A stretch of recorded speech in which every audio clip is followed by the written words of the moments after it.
Good morning, good afternoon, good evening, good night.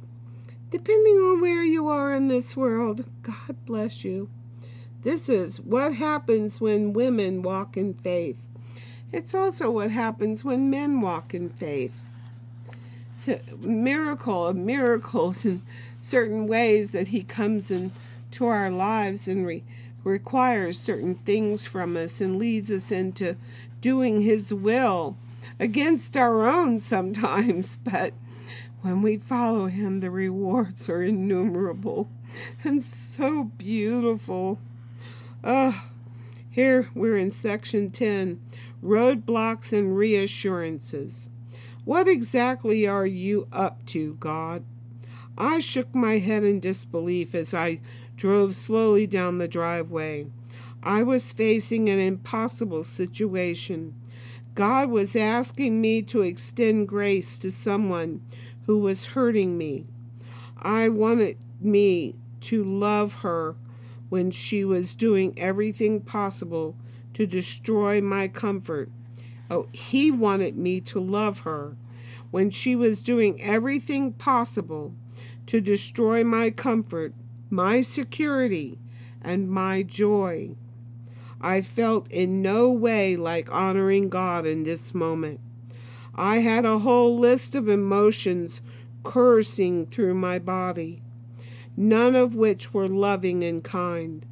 But I couldn't shake this overwhelming sense that God was waiting, watching, wooing me to act contrary to my feelings and simply walk in His truth.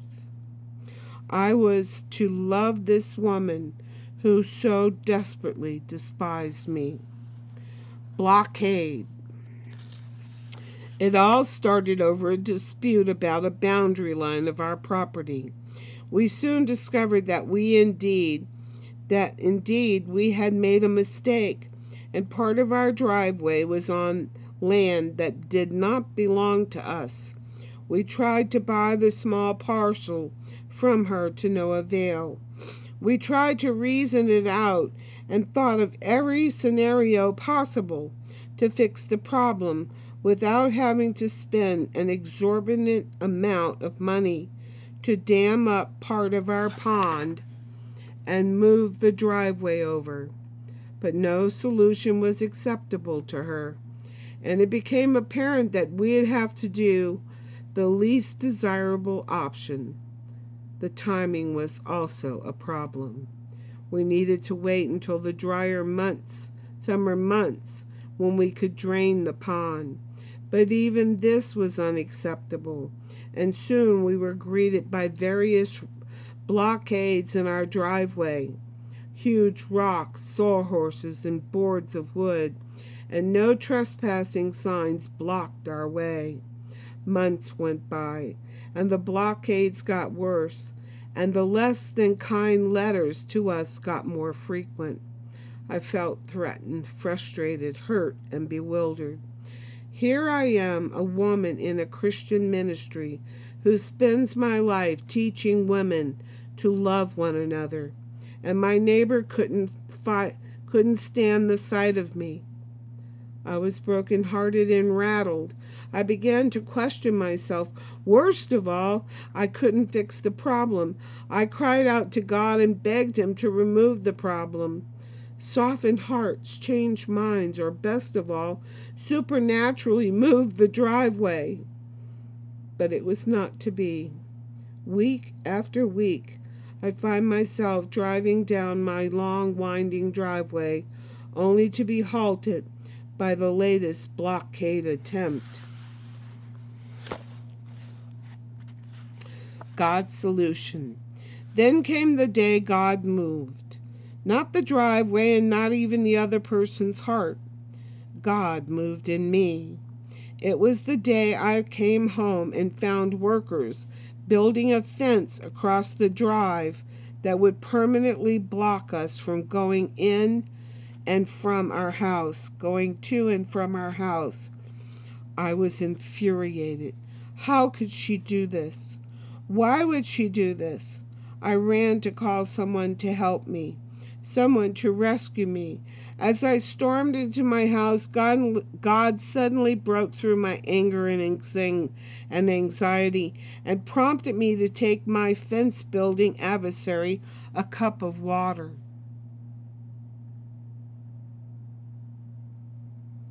It was a hot summer day, and building a fence is not an easy job. She was tired and thirsty. But the reason she was tired and thirsty was because all of her energy she was exerting to hurt me.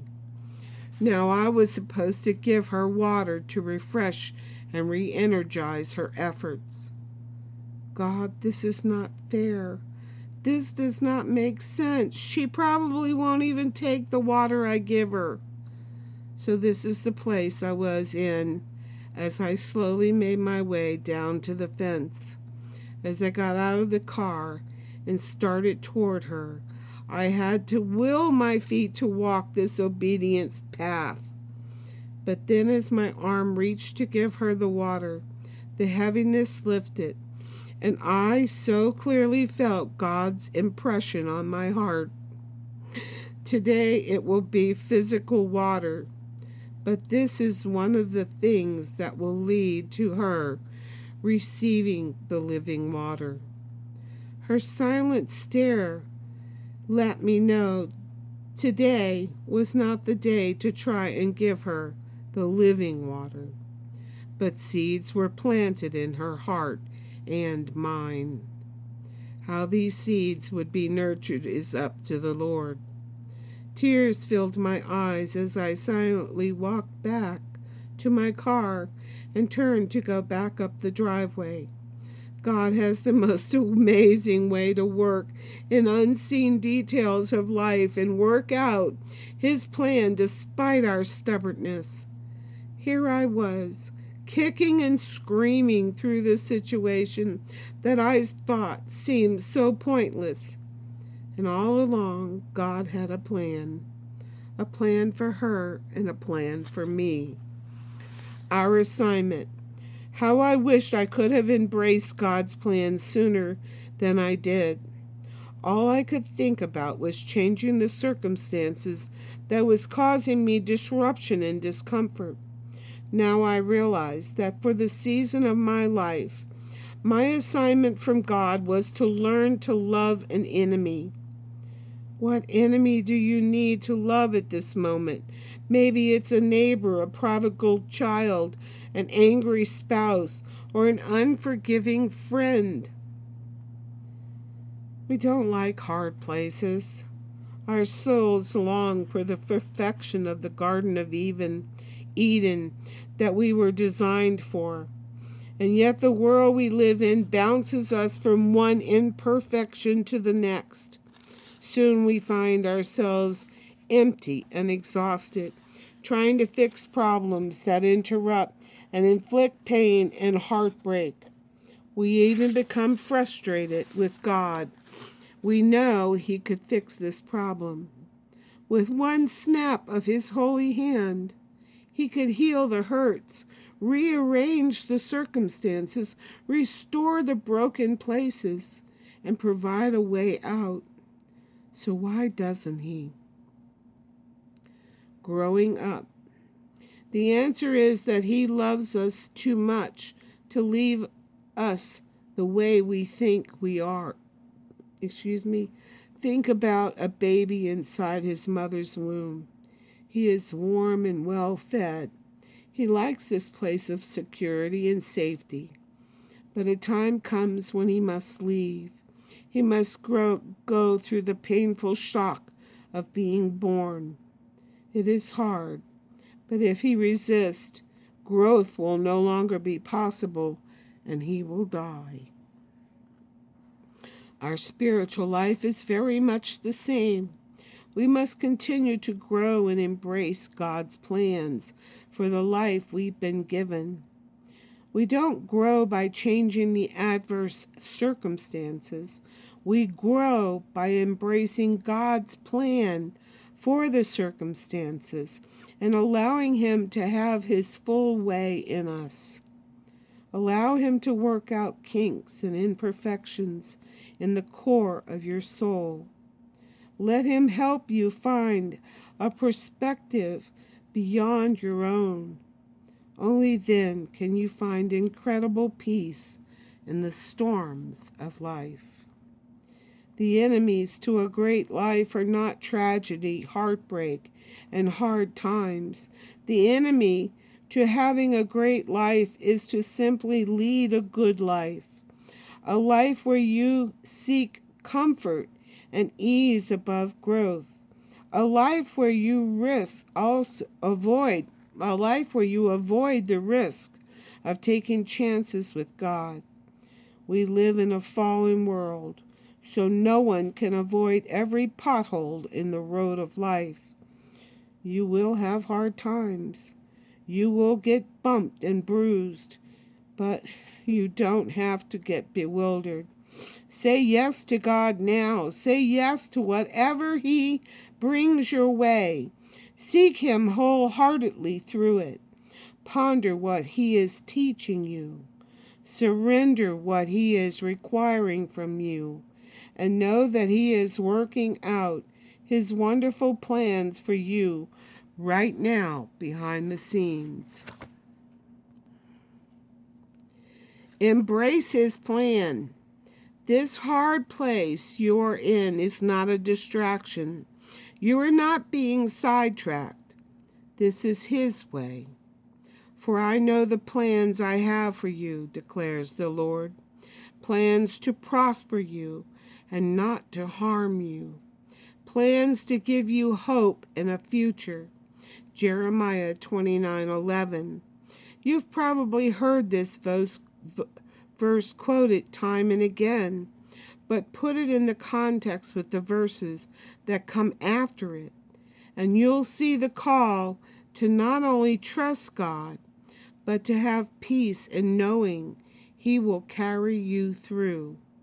Verses 12 through 14 go on to say this: When you will call upon me, and find me when you seek me with all your heart, I will be found by you, declares the Lord, and will bring you back from captivity. I will gather you from all the nations and places where I have banished you, declares the Lord, and will bring you back to the place from which I carried you into exile. My favorite call to action here is to seek God with all your heart. Not just the parts of your heart crying for ease, not just the parts of your heart crying for restoration, but find that place in your heart eager for growth, and let it cry out as well. Embrace this perfect plan, and you will find God. See His plan from His perspective, and enjoy peace right in the middle of the storm. In the meantime, my favorite promise here from God is that He will carry us. He carried us into this hard place, this exile of sorts, and He will carry us back out. This is the reason of growth, the season of growth. This is a part of the plan. The road will not be hard all the way through. Continue to call on Him in great confidence, realizing that nothing, no hard place, no separate you, no hard place can separate you from God's comforting presence and boundless mercy. This will soon pass, and on the other side wait rich perspectives, beautiful growth, and yes, stronger faith. Let me see if I'm going to read another page. Yep, and we'll have finished part 10. The rest of the story. So whatever happened with the driveway, we had to drain the pond and move the driveway. It broke our heart to see the pond get to such a sad state. And in the process of moving the driveway was very expensive.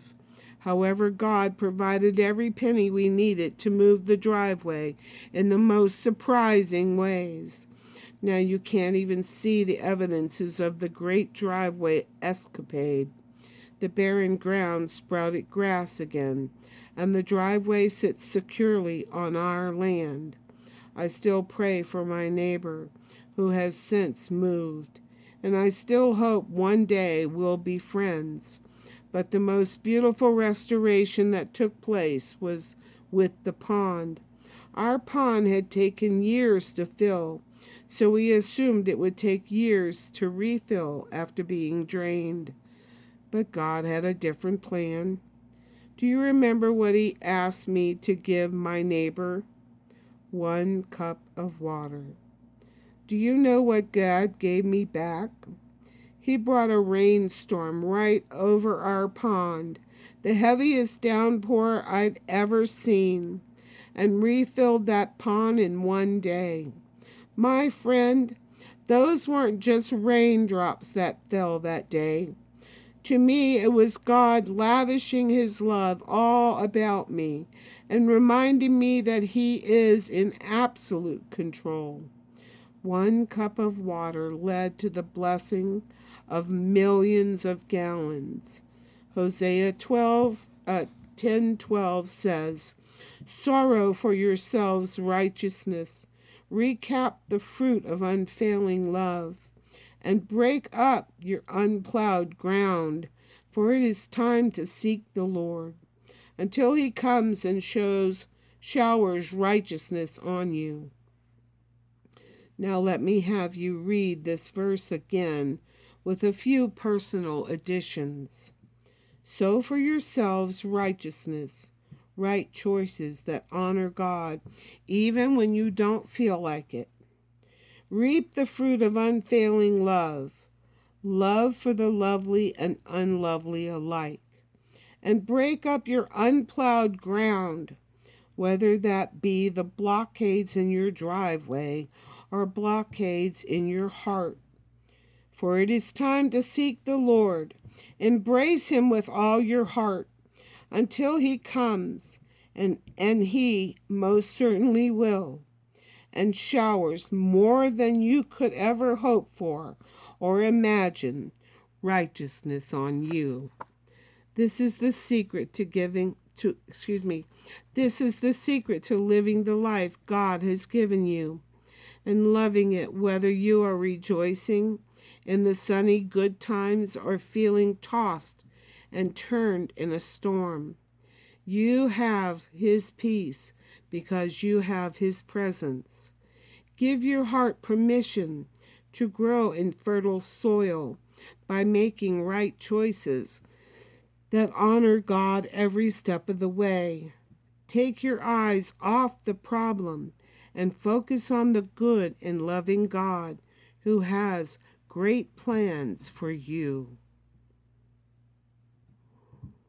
Watch for God to rain down more than you could have ever thought to ask for.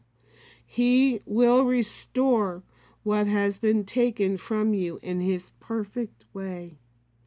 Then you will dance in that rain and drink up every drop. The Lord will open the heavens, the storehouse of His bounty, to send rain on your land in season, and to bless all the works of your hands. Deuteronomy 28:12. Are you starting to be amazed by the things that can happen when we walk with God? That's pretty cool. He rained 1,000,000 drops, 1,000,000 gallons of water right over her pond and filled it up. Oh my goodness, it had taken, she said, a very long time to fill it. But now He filled it in one night. And all because she obeyed Him and took a single cup of water to her neighbor. And as always, I love you. And the thing I could say in regards to that, you may want to get a surveyor out to your property to make sure you don't plant your driveway on their property and have them later come back to you and you will be in this position. And as always, I love you.